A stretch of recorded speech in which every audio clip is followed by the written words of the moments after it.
Who's more likely to shout in a shop when they don't get what they want? The answer is a middle-aged woman.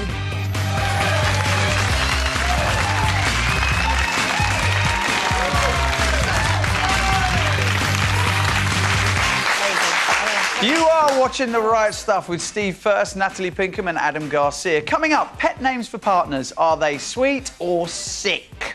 Baby cake, sweet cheeks, schnookums. Make you feel sick?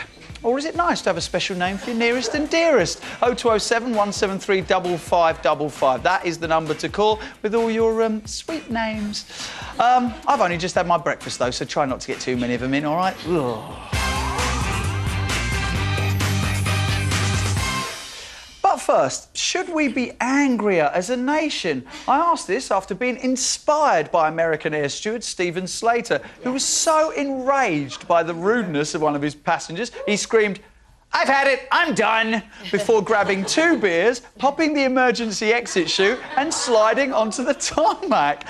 And I'm not the only one that's been impressed. Slater's got 103,000 fans on Facebook who admire him.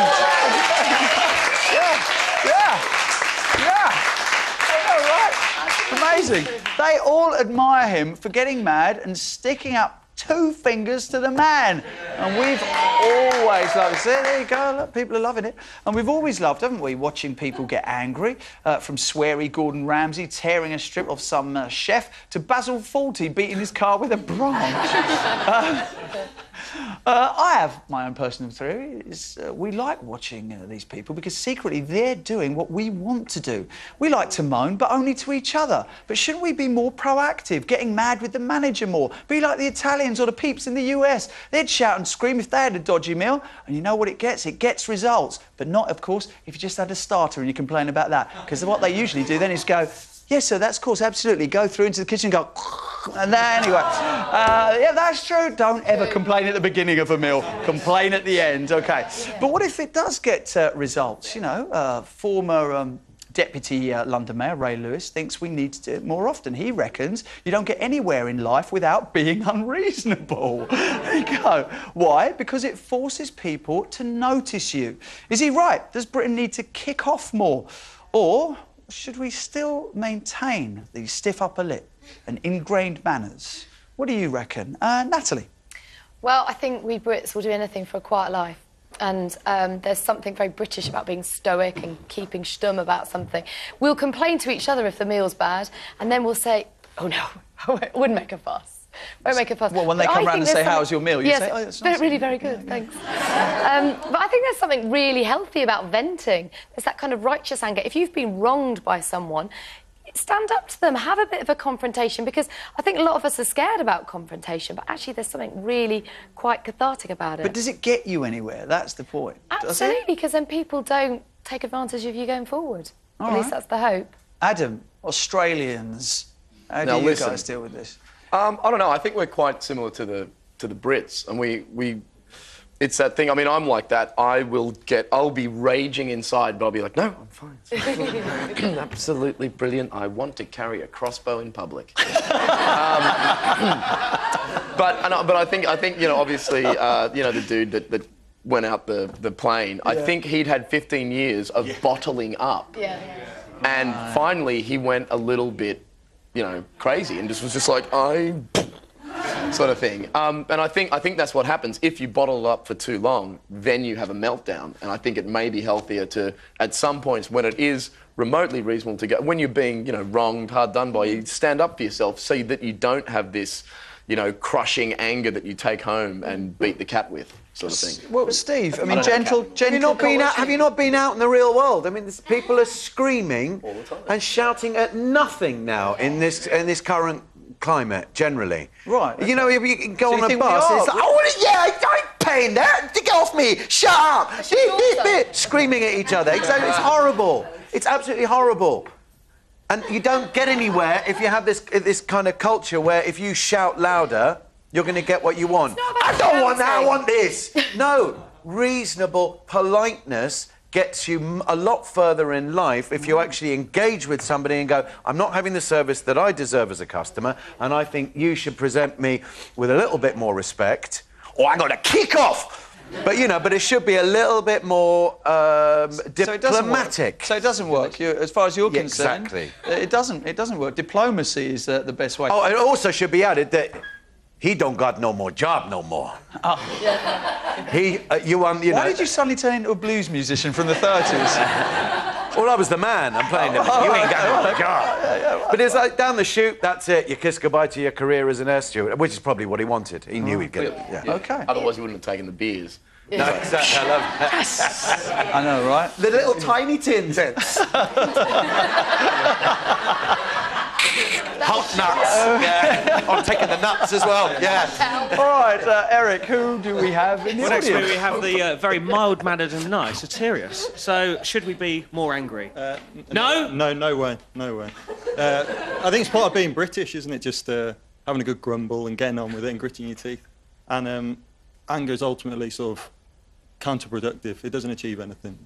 And we all quite like watching Basil Fawlty exactly for that reason, because we see him sort of pent up and... But ultimately, doesn't the anger just bottle up inside you in other way? It vents in other ways, doesn't it? I mean, it's got to come out somehow, hasn't it? And not just in flatulence. I mean, it doesn't have to come out somehow. Yeah, maybe, but sort of there's that old saying, you know, the best revenge is living well. So maybe just smiling it off and getting on rather than rising to the base. Smiling it off, Natalie. Smiling it off. No, that's what I tend to do. I tend to just... But you don't want to do that, do you? I don't want to, though. No.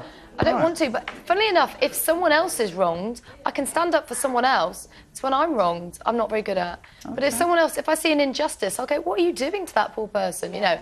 And I'll... Right, OK, well, let's go over to someone who now loves a tear-up. Kirsty, who have we got on the phone? First, we have Jill on line 1. Hello, Jill.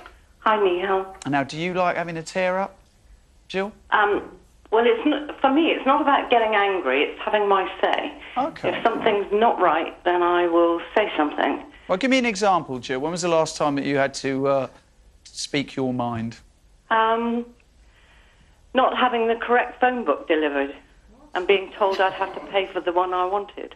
Wow, OK. And how far did it get you speaking your mind with this phone book farrago that came into your life?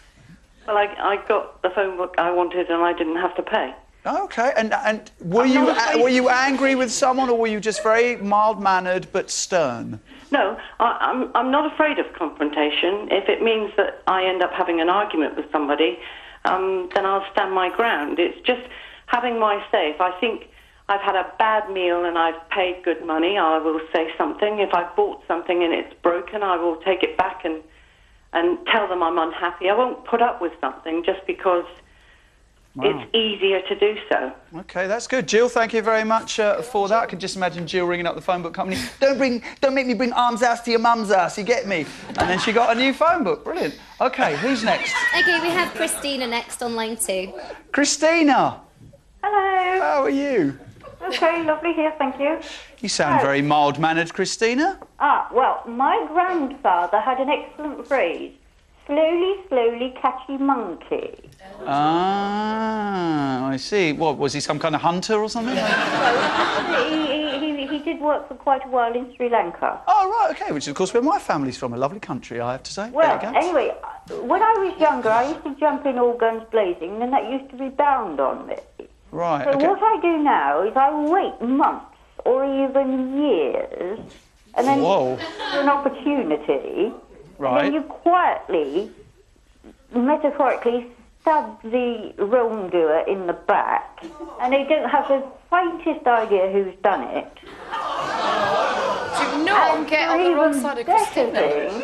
Wow. If you're still on sort of semi-nodding terms with the particular individual... Yes. You can then sympathise with them over their misfortune and then toddle off home and have a brilliant little chortle to yourself behind their back. OK, wow, Christina, go on with your bad self. Wow. Natalie, you are utterly freaked out by Christina.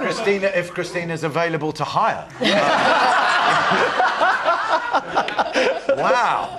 OK, there you go. There's Christina off to train with the SAS for the weekend. After the break, are pet names for partners sweet or sick?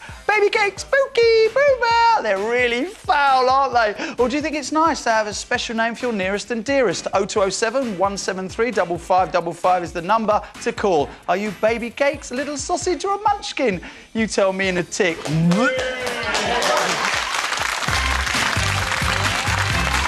the most popular pet name for a boyfriend?